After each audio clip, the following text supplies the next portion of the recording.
Si Kuya Jens, ano yan, reactor natin yan. Official reactor. Hello mga kalingap, welcome back sa aking YouTube channel, This is Kuya Jens. So kung bago ka lang sa aking YouTube channel, huwag niyo pong kalimutan mag-subscribe at click the bell button para like ang updated sa ating mga bagong upload na video. At huwag po natin kalimutan suportahan ng Butim Kalingap sa pangunguna ni Kuya Val Santos Matubang, Ate Edna Vlog at syempre Kalingap Rob. At para suportahan din po ang mga kasamahan sa Butim Kalingap, nandyan po ang K-Boys, Kalingap Partner, Kalingap Reactor, at lahat po ng charity vloggers sa buong Pilipinas sa tumutulong sa mga kabayan natin na lahat mahihirap. Suportahan po natin lahat, guys.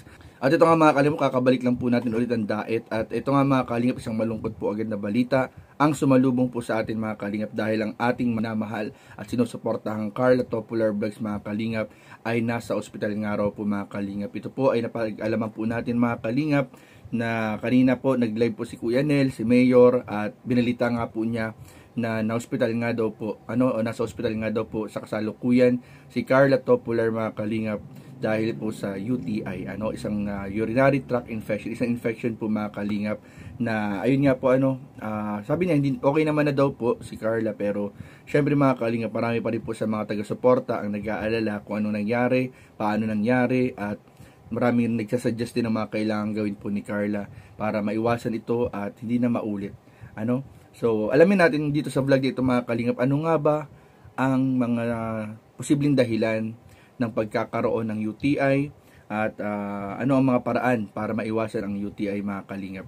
So, meron akong sinearch dito at ano ang mga sintomas, mga gamot at dapat gawin kapag meron kang UTI. So, I hope mababasa to ni Carla para makatulong din sa kanya and sa ilang mga viewers na maaari posibleng nakakaranas din ng UTI. So tara, samahan niyo po ako mga kalingap, pag-usapan po natin itong tungkol sa kalusugan na vlog natin sa araw nito in 5, 4, 3, 2. So ito nga mga kalingap ang mga ilan sa mga na-search po natin na posibleng dahilan po ng pagkakaroon po ng UTI. So number 1, hindi sapat na pag-inom ng tubig. So dapat po pala mga kalingap ay lagi tayong umiinom ng tubig mga kalingap, o may sapat na pag-inom po ng tubig para maiwasan po yung pagkakaroon ng UTI o dehydration po mga kalingap.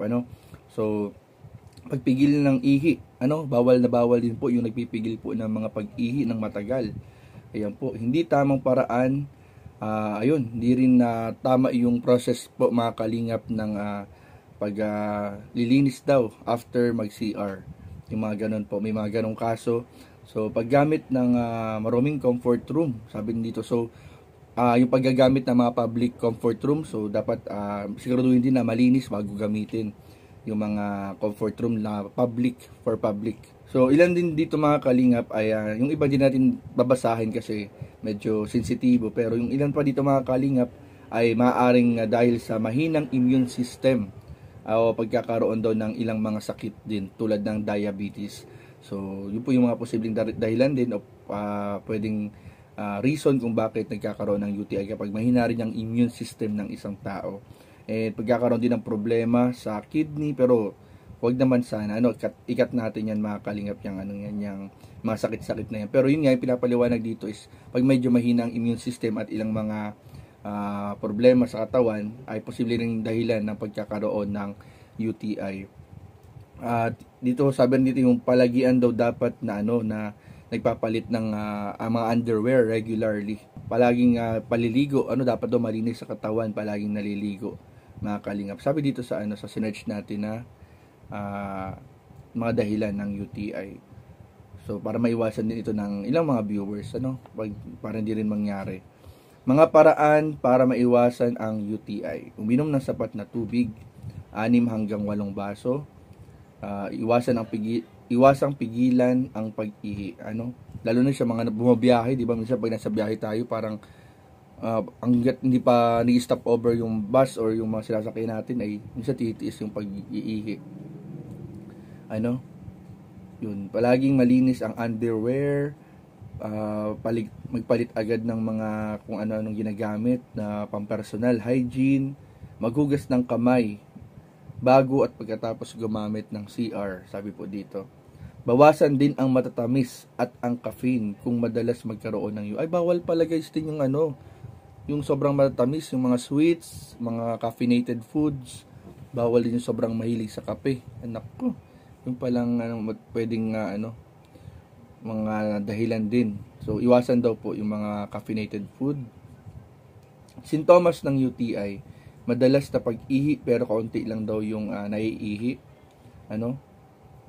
Masakit o medyo mahapdi yung pag-ihi, pananakit din sa ibabang bahagi ng tiyan o likod, o pwede ring nilalagnat.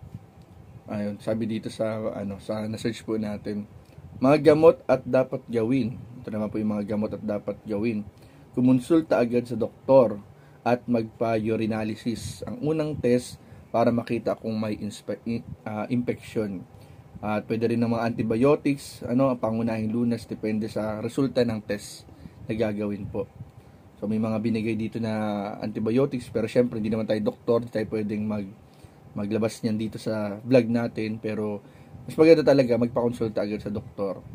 Sabi dito, huwag basta-basta uminom ng antibiotics ng walang reseta. Maaaring lumala o lumakas ang bakterya kung maling gamot ang iinumin. So, ayan, mas maganda talaga na dapat advice po ng doktor yung mga gamot.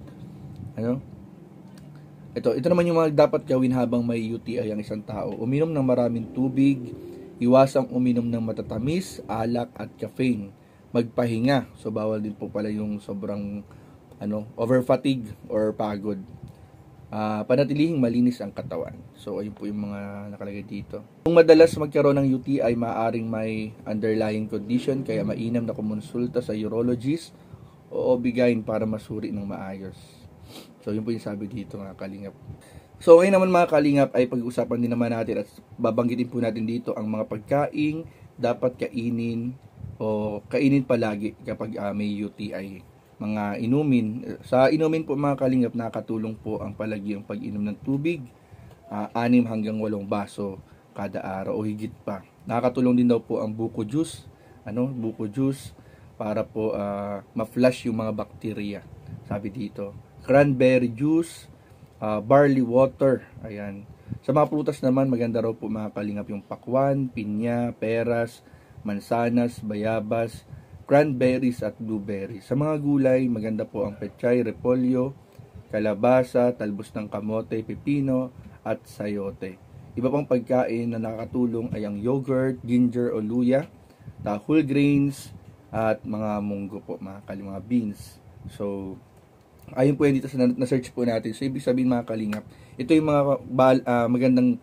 Kaya mga kalingap, kung may mga bibisita po kay Carla, try natin mga kalingap makadaan kay Carla. So ito yung mga magandang dalhin na pagkain para matake po ni Carla at makatulong sa kanyang pagpapagaling. Yung mga nabanggit natin. Ang mga dapat naman pong iwasan mga kalingap na inumin ay soft drinks, kape, mga tsaa na may caffeine, and mga artificial fruit juices. So hindi maganda, mas maganda daw po yung natural fruit juice kaysa yung mga artificial na fruit juices. Bawal din ang matatamis tulad ng cake, candy at iba pa. Mga sweetened drinks at mga processed food na maraming asukal. So bawal din daw po. Bawal din ang maanghang at maasim na pagkain. Ayan, bawal pala instant noodles, canned goods, chips at junk food.